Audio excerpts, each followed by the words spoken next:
Coucou les amis, alors une petite vidéo pour vous parler un petit peu de mon désarroi par rapport à l'information actuellement. Je vais prendre quelques exemples. Donc Airbus qui se félicite par exemple de créer 13 000 emplois pour l'année à venir, tout en disant qu'ils espèrent alors faire 60 avions en plus par mois.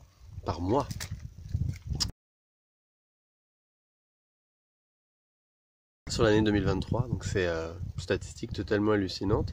Dans le même temps, Air France annonce des bénéfices records, plus de 700 millions d'euros de bénéfices. Ils s'en félicitent également parce qu'ils ont doublé les bénéfices qu'ils avaient faits en 2019, donc avant Covid. Donc, et ils espèrent bien sûr faire mieux dans les temps à venir. Et dans le même temps, je lis quelques articles, je vois que la perte des insectes continue, on est à plus de 40% ou 50%, je ne sais plus, il faudra vérifier. 50% d'oiseaux en moins dans le monde, cette fois-ci, et non plus seulement en Europe, pareil sur les quelques 10 dernières années, sur les décennies.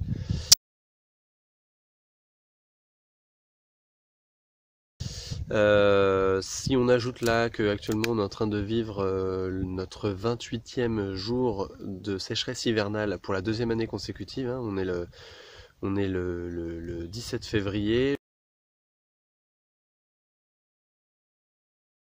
Je vous parle, je suis en t-shirt, c'est normal, à l'ombre pourtant, tout va bien. Donc 18 degrés hier, 18 degrés aujourd'hui, 19 prévus dans les jours à venir. Alors certes, il fait froid la nuit, mais bon.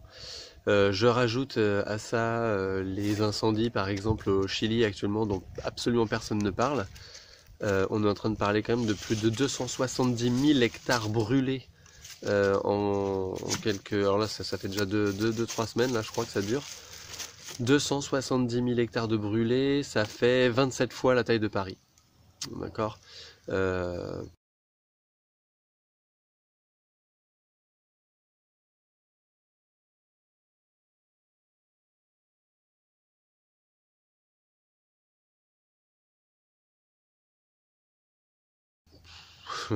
Donc des catastrophes s'enchaînent toujours, des inondations en Afrique du Sud, des inondations en Nouvelle-Zélande, des tempêtes hallucinantes en Australie, toujours datées là de cette dernière semaine, entre le 10 et le 17 février.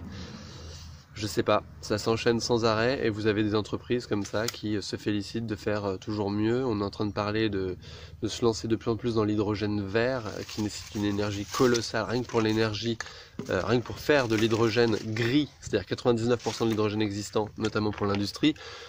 On utilise des quantités astronomiques de méthane, d'accord. Et l'hydrogène vert, ça sera donc du coup énormément d'eau à gaspiller et de l'électricité. Si elle est nucléaire, ça passe encore à peu près, et encore, enfin voilà, peut-être que le nucléaire va falloir s'en passer aussi, j'en sais rien, mais surtout, il va falloir penser à être sobre.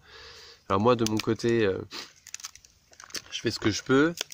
Je suis devenu végétarien, je tends vers le végétalisme, j'ai les toilettes sèches, je fais de la permaculture. Je mange bio, bien évidemment. Je vais en vélo au boulot, en vélo électrique. Là, je vais voir pour m'acheter un scooter électrique éventuellement. J'achète essentiellement local, en épicerie vrac. J'essaie donc bien sûr de ne plus polluer, de ne plus utiliser de plastique, de quoi que ce soit, de ne plus rien jeter. J'économise l'eau comme je peux, je prends plus de douche, je prends plus de bain bien sûr, je fais tout en toilette. J'en ai déjà parlé sur cette chaîne, des efforts à faire, il y en a des tas et des tas pour économiser l'eau, rien que les toilettes sèches, c'est quand même une aberration de savoir qu'on fait encore pipi et caca dans l'eau potable. Bref, il y a des tas de choses à faire, je fais des tas de choses, je connais des gens autour de moi qui font des tas de choses, qui essaient de faire des tas de choses, qui sont motivés, et dans le même temps, voilà, on est content avec Airbus et Air France qui font des bénéfices incroyables et qui ont des projets pour l'avenir totalement climaticides. Et je parle pas de tous les grands projets du monde comme ECOP ou la prolongation des réseaux routiers en Chine, les aéroports qui se multiplient, c'est de la folie, ou les énormes tankers. Le fait aussi qu'on augmente de plus en plus la production d'énergie fossile, hein, de plus en plus subventionnée. En 2022, elle était plus encore. Et on a augmenté nos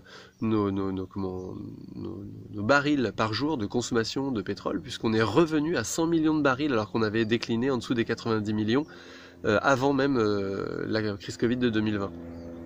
Donc c'est formidable. Et je finirai sur le principe des gaz à effet de serre qui ne cessent d'augmenter, puisque forcément on utilise toujours de plus en plus de gaz à effet de serre, d'énergie fossile, même notamment pour faire des éoliennes, des panneaux photovoltaïques, etc. On est tout le temps obligé d'utiliser des énergies fossiles parce qu'on ne pense que croissance. Le président parle de sobriété, et quand il parle de sobriété, il définit ça comme en fait étant de l'efficacité. Alors soit ça veut dire qu'il comprend pas le truc, soit il essaie de nous la mettre en à l'envers, mais on est au courant, on sait comment il fonctionne, hein. Donc c'est un peu des deux probablement.